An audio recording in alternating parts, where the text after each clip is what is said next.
Image source, The Motley Fool. Citi Trends, NASDAQ, CTRN, Q1 2018 Earnings Conference CallMay, 23, 2018 9 a.m. ET Contents, Prepared Remarks, Questions and Answers. Call participants. Prepared Remarks. Operator. Ladies and gentlemen, thank you for standing by, and welcome to the first quarter 2018 earnings release conference call.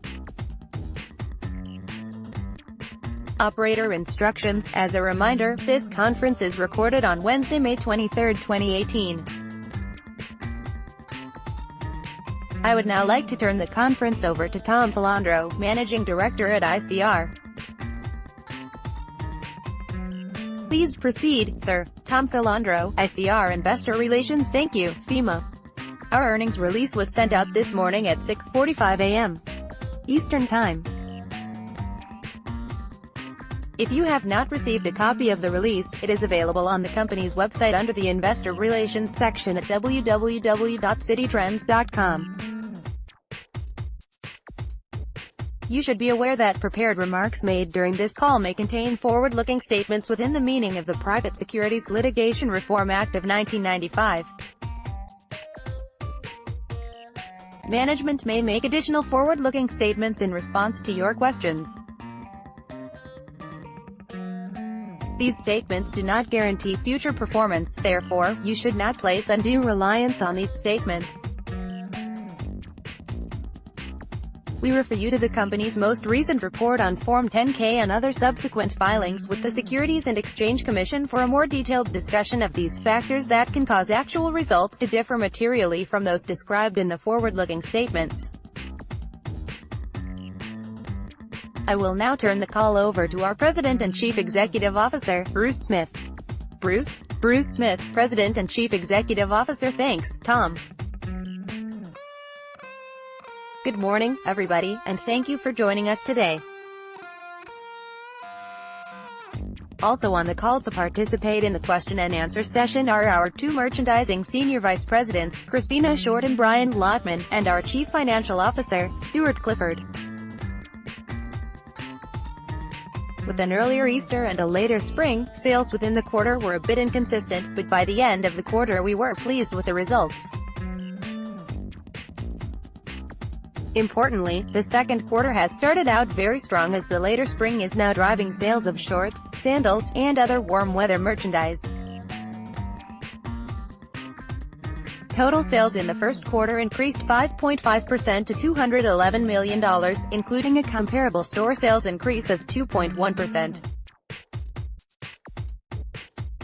Thus far in the second quarter, comp store sales are up 10%.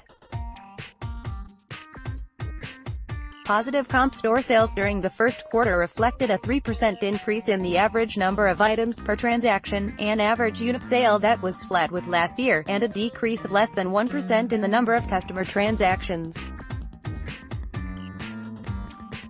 In looking at comp store sales for the individual merchandise categories, the home division again led the way, with a 19% increase on top of its strong 26% increase in last year's first quarter. We have now had double-digit comp increases in home for 19 consecutive quarters.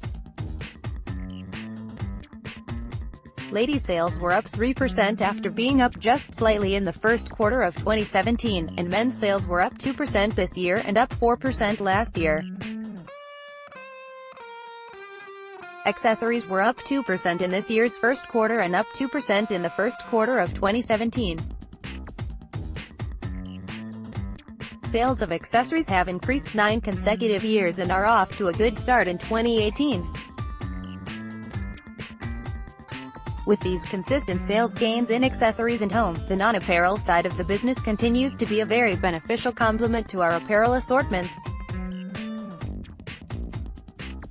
Comp store sales in the children's division were down less than 1% after declining 6% in last year's first quarter. Although children's was down slightly in the quarter, it is now positive year-to-date on very strong sales thus far in May. First quarter gross margin was almost identical to last year, down just 10 basis points due to higher freight costs. SG Most of the increase as a percentage of sales relates to higher stock compensation expense, including the effect that a much higher stock price has on the quarterly revaluation of unvested stock grants made to employees. Depreciation expense increased almost $700,000 due primarily to an acceleration in our store opening pace relative to 5 years ago. Since we depreciate most store assets over 5 years, the depreciation being added for new stores is not being offset by the depreciation expense rolling off from stores opened in the past. Income tax expense benefited from the enactment of the Tax Cuts and Jobs Act, as shown by an effective tax rate of 19% in the first quarter of 2018, compared to 32% in last year's first quarter. Net income for the first quarter of 2018 increased to $11.3 million, compared with $8.9 million in last year's first quarter. Last year's net income was $10 million when adjusted for proxy contest expenses. Earnings per share increased 38% to 83 cents in this year's first quarter, compared to 60 cents last year. When adjusting last year for the proxy contest expenses, earnings per share improved 22% over 2017's first quarter. In other first quarter developments, we successfully opened 5 new stores and we repurchased 86,000 shares at a total cost of $2.7 million under our current $25 million share repurchase authorization. As for earnings guidance, in last quarter's press release, we indicated an expected 2018 earnings per share range of $1.55 to $1.70. We still expect our EPS to fall within that range for the year. As a reminder, fiscal 2017 was a 53-week year and fiscal 2018 is a 52-week year. In addition to 2018's fourth quarter having one fewer week, each fiscal quarter this year starts 1 week later than in 2017. As a result, a strong back-to-school week that falls at the beginning of August shifts from the third quarter last year to the second quarter in fiscal 2018. This will likely cause a sales benefit of approximately $5 million in the second quarter with a similar offset in the third quarter. We will continue to separately disclose comparable store sales on a same-weeks basis, effectively ignoring the shift in the week so that you have a true read on comp stores. However, total sales in the P. Now we'll open it up for questions and answers. Operator instructions. Our first question comes from the line of Patrick McKeever with MKM Partners. Please proceed. Patrick McKeever, MKM Partners, analyst. Thanks. Good morning, everyone. Just a question, Bruce, on the SG. I was wondering if you could just quantify it, even in dollars. And then outside of that impact, how is SG? Just wondering if you can make a comment around that. And then the other thing is just on new store performance. Now that you are opening more stores, wondering if you could give us some details on how the new stores are performing and how just from a high level even, the model is looking, the new store model. Bruce Smith, President and Chief Executive Officer. Yes. Thanks, Patrick. So let's start out with the question about stock comp expense. It was about $500,000, and it relates to the fact that our stock price went up from roughly $23 at the beginning of the quarter to $30 at the end of the quarter. And when that happens, you have to revalue the accruals that you have on the books for compensation expense related to grants of restricted stock type compensation. So that was almost all of the 40 basis point increase in SG. Other SG. So we've had a little bit of a higher bonus accrual this year than last year. That actually would be expected to come back to us in the back half of the year because the incentive comp accruals were much higher in the back half of 2017, because that's really when our comp store sales were clicking on all cylinders. We were up 6% or 7% both quarters in comp store sales, so there's probably a gain back in relation to last year in the back half of the year. You also asked about pressure on wages. Yes, that really has not stopped for 4 years now. That's been a pressure point for some time. Really haven't seen it in our numbers because we've done a good job of managing it, particularly with some productivity improvements to try to offset some things we did to enhance our pay structure for our store associates, in particular our store management ranks. And it will continue, there's no question about it, but we'll continue to try to do the things that we have in the past to effectively manage that expense. And let's see, the other question was about new stores, right? Patrick McKeever, MKM Partners, analyst, right, new store performance. Bruce Smith, President and Chief Executive Officer, yes, they continue to perform like they have the last several years. Sales right around the company average of $1.2 million to $1.4 million, with cash-on-cash ROI in the neighborhood of 40% to 60%. Patrick McKeever, MKM Partners, analyst. And then on the comp acceleration the second quarter to date, the 10%. I mean, I think as far as the full year, the prior guidance was 2% to 3%, right? Bruce Smith, President and Chief Executive Officer, right.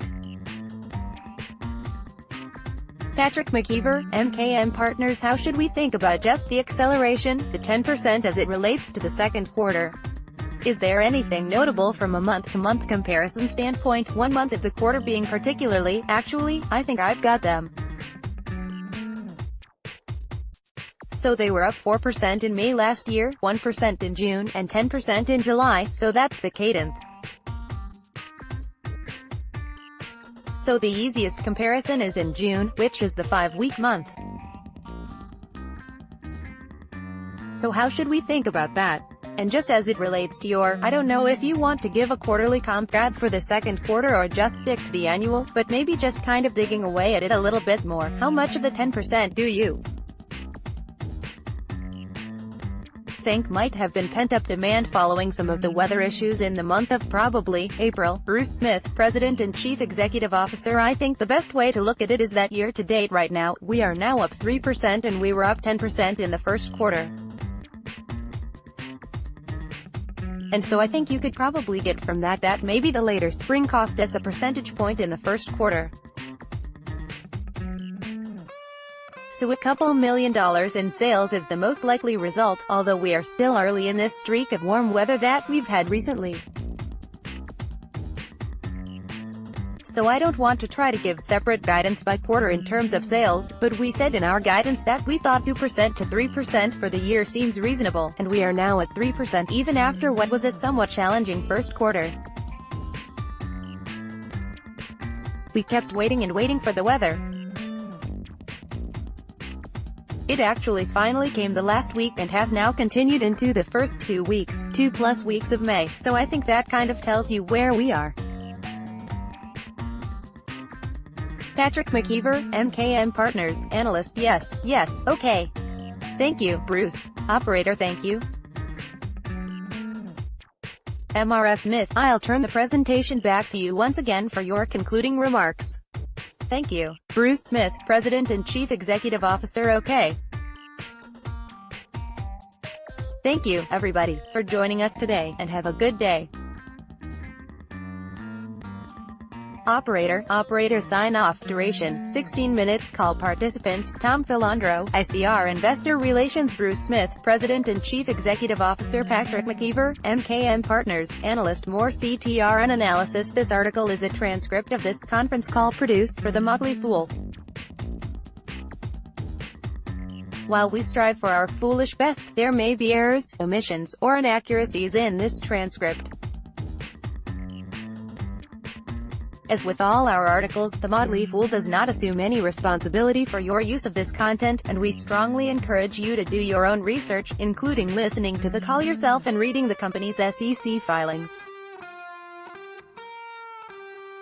Please see our terms and conditions for additional details, including our obligatory capitalized disclaimers of liability.